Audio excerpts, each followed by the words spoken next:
India Pakistan మధ్య యుద్ధం జరుగుతోంది. ఈ యుద్ధాన్ని సంబంధించిన అంశాల్లో అమెరికా అధ్యక్షుడు ట్రంప్ జోక్యం చేసుకొని ఇరు దేశాల మధ్య సీజ్ ఫైర్ చేస్తున్నానని చెప్పేసి తను ప్రకటించడం జరిగింది. ఇరు దేశాలకు సంబంధించిన విదేశాంగ సంబంధించిన మంత్రి, పాకిస్తాన్ సంబంధించిన మంత్రి తాను కూడా ప్రకటించడం జరిగింది.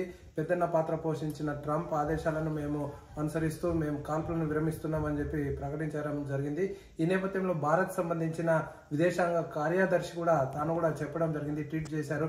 కానీ మరి ఏదైతే ఒప్పందం అయిందో దాన్ని ఇమీడియట్ గా 1 hour లోనే మళ్ళీ పాక్ తన వక్రబుద్ధిని ప్రకటించినట్టు మనకు కనబడతా ఉంది స్పష్టంగా. ఇప్పటికే జమ్మూ కాశ్మీర్, పంజాబ్, రాజస్థాన్ ఈ 3 రాష్ట్రాల సరిహద్దు ప్రాంతాల్లో కాల్పులు అనేటివి కొనసాగుతున్నాయి. మనం చూడొచ్చు ఇక్కడ ఉన్న అన్ని నేషనల్ న్యూస్ లో కూడా మొత్తం భారత్ పాకిస్తాన్ మధ్య జరుగుతున్న యుద్ధము, అక్కడ తాజా పరిస్థితుల గురించి జరుగుతుంది. ఇక్కడ మనం చూస్తున్నాం నేషనల్ న్యూస్, అమెరికన్ న్యూస్, ఇది ఫాస్ట్ న్యూస్ అనేది డొనాల్డ్ ట్రంప్ ఏదైతే ట్వీట్ చేశారో ఆ ట్వీట్ సంబంధించిన అంశాలు. After a long night talks mediate the United States, I am pleased to announce that India and Pakistan have agreed to full and immediate ceasefire. Congratulations to the both countries on using common sense అని చెప్పేసి ఇక్కడ పెద్దన్న పాత్ర పోషించిన Donald Trump తను tweet చేయడం జరిగింది. Congratulations to both countries on using common sense and great intellectuals అని చెప్పేసి డొనాల్డ్ ట్రంప్ చేసిన వార్తలు ఇమీడియట్ గా అన్ని ఛానల్స్ లో, ఇంటర్నేషనల్ ఛానల్స్ లో వస్తా ఉన్నాయి, మనం చూడొచ్చు. కానీ ఏదైతే పాక్ విదేశాంగ మంత్రి ప్రకటించిన అనంతరం కూడా ఈ యొక్క పెద్దన్న పాత్ర పోషించిన ట్రంప్ కూడా వాల్యూ ఇయ్యలేని పాకిస్తాన్ తీరు మారింది అని చెప్పుకోవచ్చు. ఎందుకంటే ఇంత పెద్ద మనిషి, ప్రపంచ దేశాలకు సంబంధించిన అధ్యక్షుడు డొనాల్డ్ ట్రంప్ ప్రకటించిన తర్వాత కూడా పాక్ తన వక్రబుద్ధిని ప్రకటించినట్టు తెలుస్తుంది. మనం చూడొచ్చు ఇక్కడ ఏదైతే టీవీ9 లో వస్తా ఉన్నాయి, ఇక్కడ జమ్మూ కాశ్మీర్, రాజస్థాన్, పంజాబ్ ఈ 3 రాష్ట్రాల్లో జరుగుతున్న తాజా పరిస్థితులు ఇవన్నీ కూడా మనం విజువల్స్ లో చూడొచ్చు. అక్కడ కంప్లీట్ గా పాకిస్తాన్ సంబంధించిన డ్రోన్ దాడులు జరుగుతా ఉన్నాయి. ఇక్కడ మనం చూడొచ్చు ఈ డ్రోన్ దాడులు. ఇక్కడే కాకుండా CNN న్యూస్ కూడా మనం చూడొచ్చు, లైవ్ లో వస్తున్నాయి. మనకి ఇక్కడ చూస్తా ఉన్నాము జమ్మూ కాశ్మీరు, అదేవిధంగా పంజాబ్, అదేవిధంగా రాజస్థాన్ ఆ ప్రాంతాల్లో ఇంకా పాకిస్తాన్ దాడులు చేస్తుంది అని చెప్పేసి మనకు విజువల్స్ ద్వారా కనపడతా ఉన్నాయి.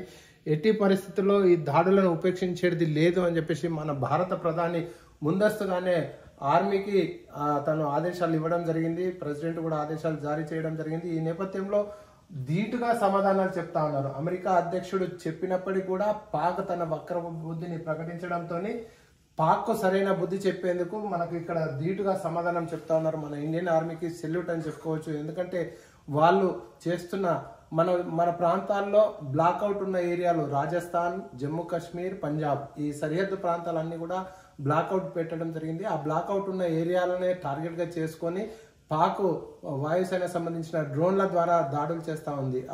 ఇప్పటికే 12 సెక్టర్లలో దాడులు చేయడం జరిగింది. ఆ 12 సెక్టర్లలో కూడా మన ఇండియన్ ఆర్మీ ధీటుగా సమాధానం ఇచ్చేసి ఆ యొక్క డ్రోన్లను ధ్వంసం చేసింది. ఎట్టి పరిస్థితుల్లో ఉపేక్షించేది లేదు, మరీ కఠినంగా వ్యవహరించాలని చెప్పేసి మన భారత సైన్యం నిర్ణయం తీసుకుంది.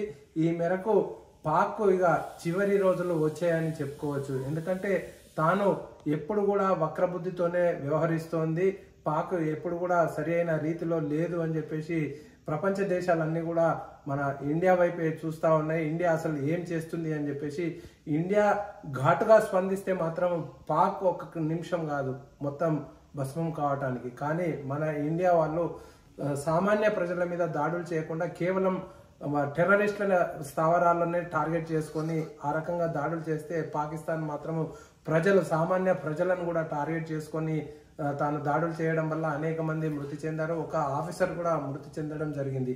ఈ విషయాల్లో మనం చూస్తున్నాం, మనం ఇండియన్ సెక్రటరీ తాను ప్రకటిస్తున్న దృశ్యాలు ఇవి. ఏదైతే వార్క్ సంబంధించిన అంశాలను తాను ప్రకటిస్తా ఉన్నారు Vikram Misri, foreign secretary of India. ఈ పెద్దన్న పాత్ర పోషించిన ట్రంప్ చెప్పిన విధంగా మేము ఒప్పందాన్ని ఒప్పుకుంటున్నామని చెప్పేసి తాను చెప్పడం జరిగింది. ఇక్కడ సెక్రటరీ తాను చెప్పడం జరిగింది. అయినప్పటికీ కూడా పాక్ మాత్రము తన వక్రబుద్ధిని చూపెట్టడంతో ఇండియా ధీటైన సమాధానం చెప్తా ఉంది. ఇప్పటికి కూడా ఇండియా గట్టిగా సమాధానం ఇచ్చేందుకు సిద్ధంగా ఉందని చెప్పేసి ఇప్పటికే మన భారత ఆర్మీ నిరూపించిందని చెప్పుకోవచ్చు. అమెరికా నుండి శ్రీనివాస్, K6 న్యూస్.